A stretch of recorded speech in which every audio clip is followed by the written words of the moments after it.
আসসালামু আলাইকুম ভিউয়ার্স, আজকে একটা নতুন রেসিপি নিয়ে আসছি, গরুর মাংস রান্না। আমি যেতে একটু কম হবে, আমি নিয়েছি মাংস কিভাবে রান্না করতে হয় এটা আজকে দেখাবো। দিয়ে দিব মশলাগুলো, আগে নিয়ে নিতেছি মশলা। এখানে আদা নিয়েছি, এই আপনার 1.5 টেবিল চামচ হবে, মেজারমেন্ট কাপের ছোট টেবিল চামচ দিয়ে। আর এনো 1.5 টেবিল চামচ হবে রসুন। আর এটা হচ্ছে জয়ফল জয়ত্রী গুঁড়া নিয়ে লাইছি আগেই।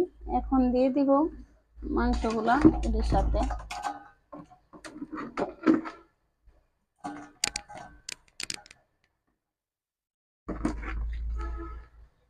এখন দিয়ে দিব পেঁয়াজ। পেঁয়াজ নিয়েছি এতগুলা। এখন কষানোর মধ্যে আমি পেঁয়াজ দিয়ে দিতেছি মাখার মধ্যে।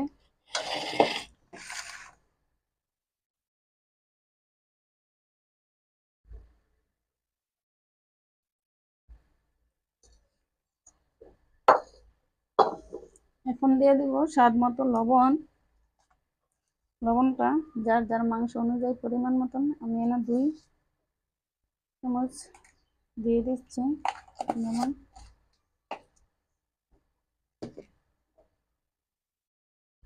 হলুদ দিতেছি 1 চামচ, 2 চামচ, 3 চামচ দিয়ে দিলাম হলুদ।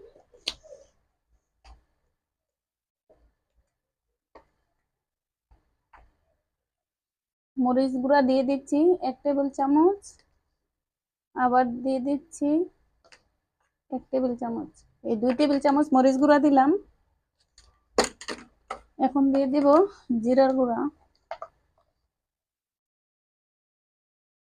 জিরার গুঁড়া হাফ চা চামচ চামচ দিয়ে 2 চামচ দিয়ে দিচ্ছি।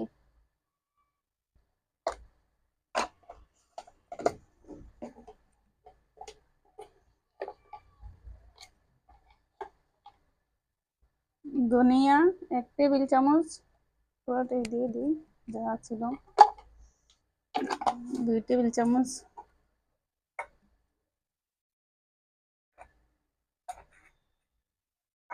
এখন দিয়ে দিব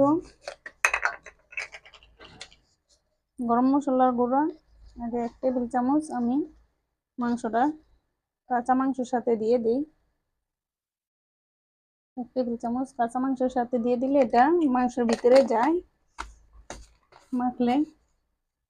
এখন দিয়ে দিব কাঁচা তেল। কাঁচা তেলটা পরিমাণ মতো দিয়ে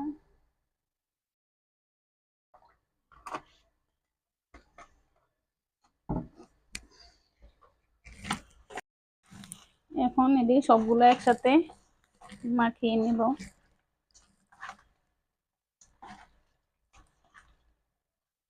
আমি হাতেই মাখাচ্ছি।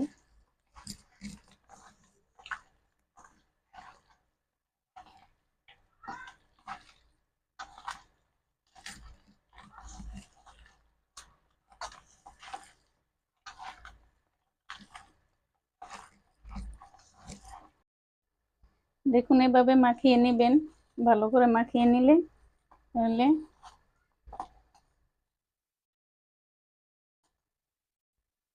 আমি মাখাই নিচে। এটা আধা ঘন্টা বা 1 ঘন্টার জন্য রেস্টে রেখে দেব। আধা ঘন্টা পর ফিরে আসলাম। দেখুন এখন দিয়ে দিচ্ছি 5-6টা কাঁচামরিচ ভেঙে দিয়ে দিচ্ছি। দিয়ে দিচ্ছি আগে থেকে কিউব করে কেটে রেখেছিলাম ডিপে টমেটো। এখন রান্নায় চলে যাব। দিয়ে দিচ্ছি পেঁয়াজগুলো।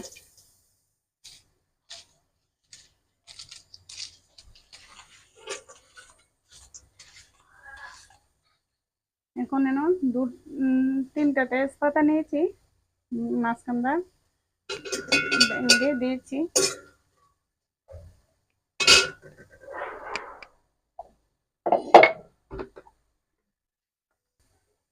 এখন দেব তেল। এখন দিচ্ছি তেল পরিমাণ মতো।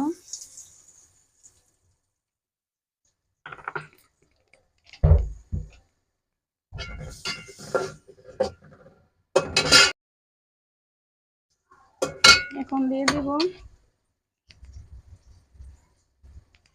এলাচ এখানে 7-8টা এলাচ, আর এরকম দারচিনি নিয়েছি 6টা। কারণ আমি তো এলাচ গরম মশলা গুঁড়া আগেই কাঁচা মাংসের মধ্যে দিয়ে দিয়েছি, তার জন্য। লবঙ্গ নিয়েছি এই যে কটা, 10-12টা লবঙ্গ নিয়েছি।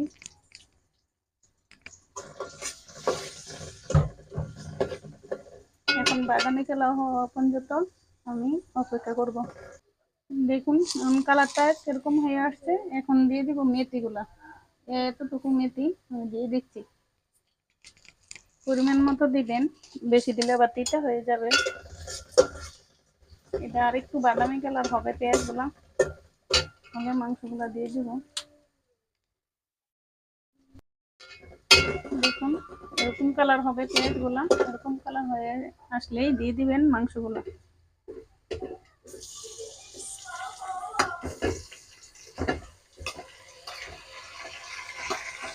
এর সাথে আমি আবার আলু ইউজ করবো, একটা আলু দেবো বাচ্চাদের জন্য।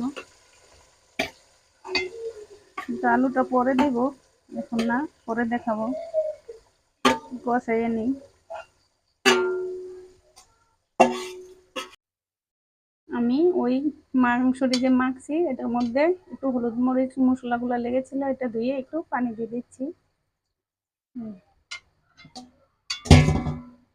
এখন আমি ঢাকনা দিয়ে ডেকে দেব। এখন একটু নাড়াচাড়া করে দিব, কারণ আমি একটা নাড়াও দিই নাই।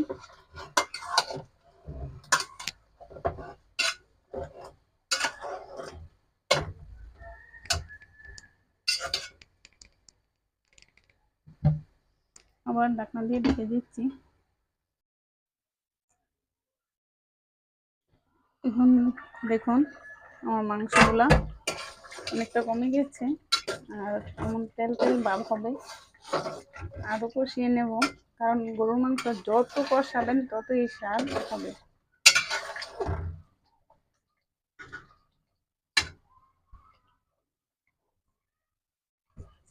এভাবে মাঝে মধ্যে আমি ঢাকনা আলগি দিয়ে নাড়াচাড়া করে নিতেছি। এখন আবার ঢাকনা দিয়ে দিচ্ছি। দেখুন কষানো হয়ে গেছে, এখন আলুটি দিয়ে দিব। কষানোর মধ্যে আলুটি দিয়ে দিব। আলাদা বাজি লাগবো না, সিদ্ধ লাগবে না, এটার মধ্যেই হয়ে যাবে।